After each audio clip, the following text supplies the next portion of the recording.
Now we get to the question, and now the rest of it, more knowledge was brought by Moses. Except who was Moses?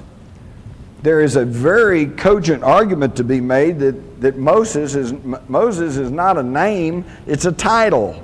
Moses, meaning the pretender to the throne, the one true heir. And now we go and we look at the story of Moses. Oh, he was hidden away as a baby. He was placed in a basket of bulrushes, floated down the river to relatives, raised by foster parents, educated as an Egyptian, believed in the one true God. Now, you know what? If you go back and study about Akhenaten or Amenhotep IV, you find that it's the same story. Hidden away as a baby, placed in a basket of bulrushes, floated down the river, raised by foster family. The foster family were Hebrew slaves. Well, you all know, any of y'all who have adopted or are adopted or are adopting children, your real parents are who raise you, not who gives birth to you. Okay, we all know this. So Amenhotep is raised by Hebrews who instill in him the idea of a one true God. And when he assumes the throne as Pharaoh, he changes his name to Akhenaten, meaning the one who worships Atim, the one true God. And even in the Bible, it says he was an Egyptian or had great knowledge of Egypt, was very powerful in Egypt. How does a Hebrew slave get that? So now that whole story takes on a whole different coloration. And when he is overthrown because he's shaken up the religious hierarchy of the day, which was making tons of money because everybody had to pay homage to all the various gods. They didn't like that, so they overthrew Akhenaten and they banished him.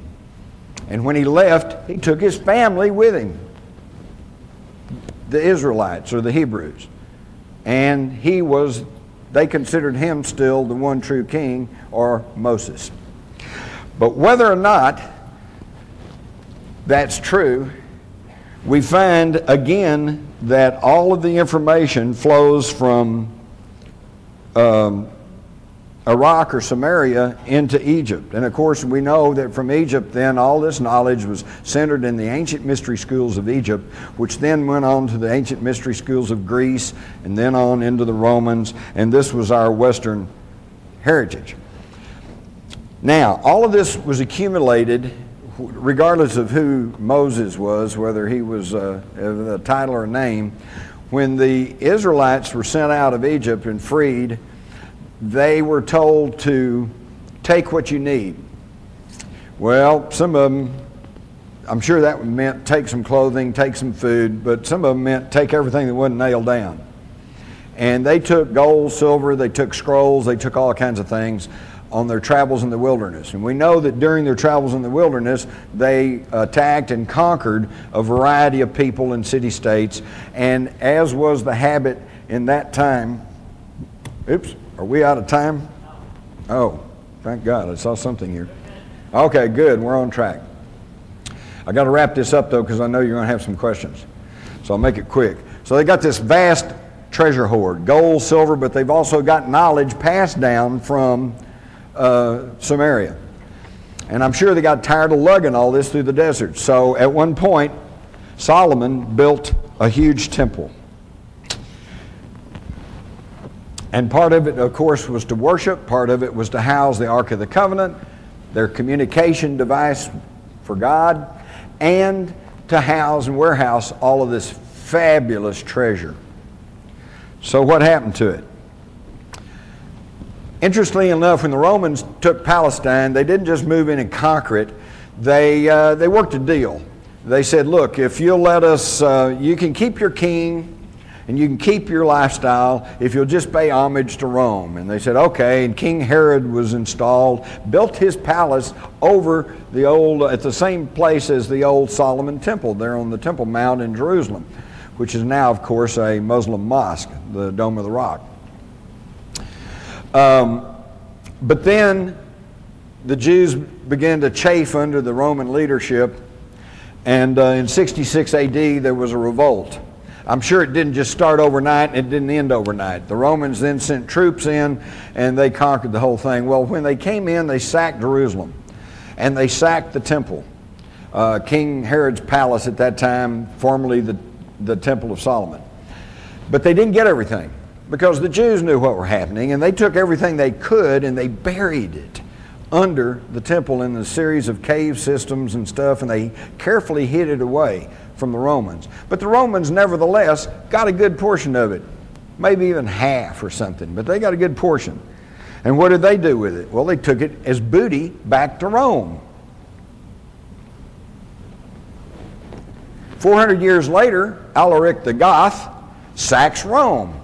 And again, as the way it happens, they took everything out of there. They took what the treasure, half the treasure of Solomon, and they took it back to their home stomping grounds, which was where? The Languedoc region of southern France. And they hid it in the cave systems down there. And this was both the wealth, treasure, and particularly the information and knowledge that was passed along to a group of people that became known as the Cathars. And the Cathars then were a thorn in the side of the Roman church because they had straight information. They had information that went contrary to what the Roman church was trying to put out, and that's why they never went along with their program. This, of course, gave rise to the Albigensian Crusade, where the Pope sent a papal army through the Languedoc region and murdered everybody that was suspected of being a Cathar. That's where the expression got started, by the way, when they besieged the town of Béziers. They sent a message back to the Pope and said, how are we going to know the Cathars from everybody else? And the Pope is supposedly told him, he said, well, kill them all and let God sort them out. And we've heard that same quote. I heard that during Vietnam. You know, how do we tell the VC from the Vietnamese? Kill them all, let God sort them out. So this, but they didn't, obviously they didn't kill all the Cathars. Some of the wealthy families there in southern France were Cathars. And they knew, because they had access to this knowledge, that the rest of the treasure of Solomon is buried over beneath Herod's palace in Jerusalem. So they fomented the Crusades, ostensibly to retake the Holy Land, but in reality these French families, the Blanchards and Saint Bernard and these folks, they knew this treasure was over there and they wanted it. And so sure enough, in 1099 they conquered Jerusalem, and who shows up but 9 knights from southern France, all connected to these Cathari families. And they say, we want to form a new military order called the Knights of the Temple. And so King Baldwin says, okay. And so he allows them to form the Knights Templar.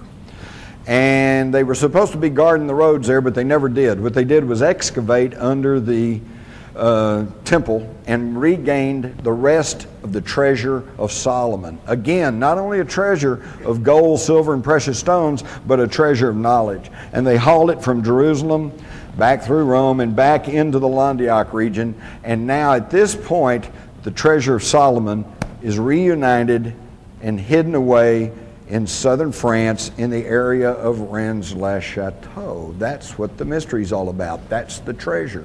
Now, whether Father Saunier ever actually found the treasure is open to question. I suspect not. But he knew that that's what it was all about. He knew that this was in the right area, and that's why he was suddenly wealthy and all the strange things went on with Rennes-le-Château.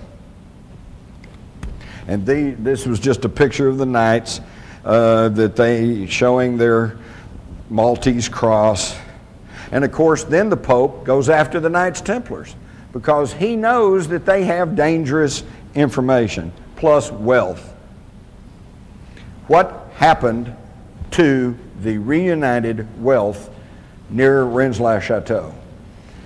In March of 1944, Otto Skorzeny, the guy in the cap with the binoculars, leads a battalion of SS troops to southern France, working off of the notes and publications of a German named Otto Rahn, who had been to Rennes-le-Château several times in the 20s and 30s and had working closely with Heinrich Himmler and his SS group that was heavily involved in the occult.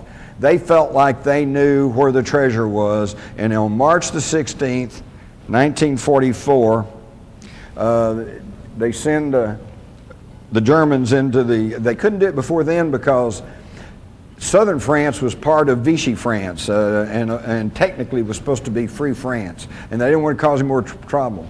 But in September of 43, Rome fell and Mussolini was deposed, and at the same time that the Germans rescued Mussolini off the mountaintop, they also poured into southern France and took over the whole country. So now they're able to freely operate in France, and they sent troops down there in March of 44. He sends a one-word telegram back to Berlin on March the 16th that says, "Eureka, I found it.